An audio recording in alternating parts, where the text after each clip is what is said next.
দুধ দিয়ে রান্না করা ভীষণ মজাদার এই মাংসটা একবার যদি কেউ খায় নিশ্চিত প্রেমে পড়ে যাবে। এটা এত মজা খেতে, মুখে দিলেই মনে হবে এ না জানি কি স্বাদ, কি না জানি মশলা দিয়ে বানানো হয়েছে। আসলে কিন্তু তেমন কোনো মশলাই না, রেগুলার রান্নায় যে মশলাগুলো ব্যবহার করা হয় ওইটাই শুধু একদম তাজা তাজা তৈরি করে নিই, কোনো ফ্রোজেন মশলা ব্যবহার করি না। এত মজা হয় খেতে। আর ঘ্রাণের কথা কি বলবো, তাজা মশলা দিয়ে রান্না করার কারণে মনে হয় ঘ্রাণটাও অনেক বেশি। আমি কিন্তু যেগুলো রান্না করে খাই ওগুলোই দেখাই, ভিডিও করে আপনাদের দেখানোর উদ্দেশ্যে রান্না করি না। রান্না করে মজা লাগলে সেটাই আপনাদের দেখাই। ভিডিওটা শেয়ার করে রেখে দেন যেন রান্নার আগে রেসিপিটা আরেকবার দেখে নিতে পারেন, কারণ এটা আপনাকে রান্না করতে হবেই। এটা এত মজা, রান্না না করে থাকতে পারবেন না। 7 থেকে 800 গ্রামের হবে। একটা মুরগি কেটে ধুয়ে পরিষ্কার করে রেখেছি, আর যা যা মশলা লাগবে সেগুলো গুছিয়ে রেখেছি। চুলায় একটা প্যান গরম করে রান্নার তেল দিয়ে তার মধ্যে দিয়ে দিয়েছি একটু বেশি করে এলাচ, বেশি বলতে 6-7টার মতো হবে। 2 টুকরা দারচিনি দিয়েছি, আর তেজপাতা দিয়েছি, লবঙ্গ দিয়েছি মাত্র 2টা। তারপর চিকেনটাকে দিয়ে এখন একটু নেড়েচেড়ে ভাজবো। এই ভাজাটার ফাঁকে ফাঁকে আমি কিন্তু মশলাটা বেটে নিচ্ছি। এখানে 6-7টার মতো কাঁচামরিচ নিয়েছি, ঝাল বুঝে কাঁচামরিচ নিতে হবে। 3টা মাঝারি সাইজের পেঁয়াজ লাগবে। কাঁচামরিচ আর পেঁয়াজটাকে মোটামুটি হালকা করে বেটে নিয়েছি। রসুন নিলাম, এখানে একটা বড় রসুনের কম অর্ধেকটা নিয়েছি। সাথে নিচ্ছি 1.5 ইঞ্চি সাইজের একটা আদা। আদাটাকে একদম মিহি করে বেটে নিচ্ছি, নয়তো রান্নার পরে আঁশ থাকবে। এখন কাঁচামরিচ, আদা, রসুন, পেঁয়াজ সবকিছুকেই মোটামুটি একটু ভালো করে একসাথে বেটে নিয়ে তারপর আমি মশলাগুলোকে তুলে যে মুরগিটা হালকা ভাজা করে রাখলাম, তেল আর গরম মশলার মধ্যে আমি সব সময় মুরগি একটু ভেজে নিয়ে তারপর মশলা অ্যাড করি।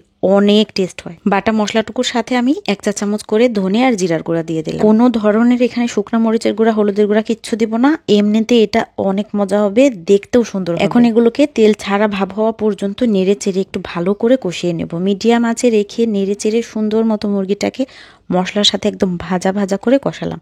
যখন এরকম তেল ছেড়ে দিয়েছে তখন এর মধ্যে আমি অ্যাড করে দিচ্ছি 1/2 কাপ লিকুইড দুধের সাথে 1/2 কাপ পানি মিক্স করে মোট 1 কাপ বানিয়ে তারপরে দুধটা এর মধ্যে দিয়ে দিলাম। একেবারে ঘন খাঁটি দুধ ব্যবহার করলে রান্নাটা অনেক থকথকে হয়ে যাবে, এজন্য একটু পানি মিক্স করে পাতলা করে দিলাম। এখন চুলার আঁচটা মিডিয়ামে রেখে বলক ওঠার পরে একটু ঢাকনা দিয়ে ঢেকে দিলাম। জাস্ট 2 থেকে 3 মিনিটের মতো একটু ঢেকে রাখবো, এর থেকে একদমই বেশি না, কারণ এটা সোনালী মুরগি।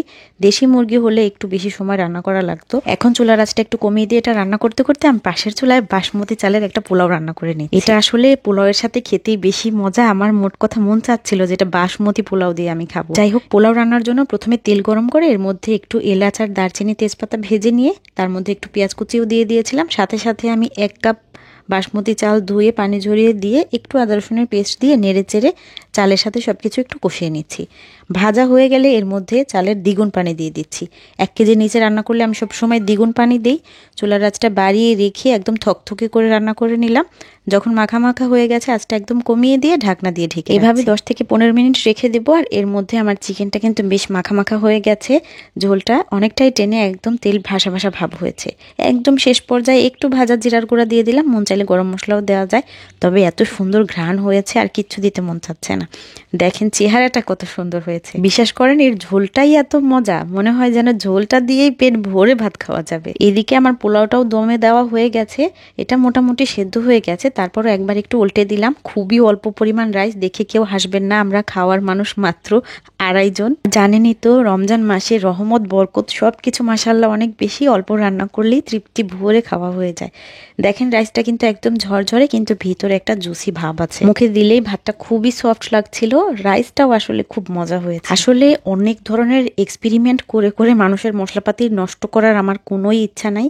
আমি যেই রান্নাগুলো আমার শুধুমাত্র ভীষণ মজা হয়, খেতে একদম মুখে লেগে থাকার মতো, আমি মূলত ওইসব রান্নাই বেশিরভাগ সময় আপনাদেরকে দেখাই। এই চিকেন রান্নাটা এত মজা, এত ফ্লেভারফুল, এটা শুধু বাসমতি রাইস দিয়ে না, এটা সাধারণ পোলাও বা খিচুড়ি বা পরোটার সাথে খেতেও অনেক মজা। একটা লোকমা একটু ঝোল দিয়ে মুখে দিতেই মনে হলো যেন পৃথিবীর সবচেয়ে মজাদার খাবারটা খাচ্ছি। আলহামদুলিল্লাহ, এটা আসলে খুব বেশি। আমার সাদা খাসির মাংস, গরুর মাংস রান্না দুইটাই এত পরিমাণে ভাইরাল হয়েছিল, কম বেশি সবাই ট্রাই করেছে আর বলেছে অনেক মজা হয়েছে। মুরগি দিয়ে এই রান্নাটা করার রিকোয়েস্ট অনেক ছিল, আজকে দেখিয়ে দিলাম। একদম সহজ রেসিপিতে সব মজার রান্না দেখার জন্য পেজটা ফলো দিয়ে রাখুন। আজকে চলে যাচ্ছি, আসসালামু আলাইকুম।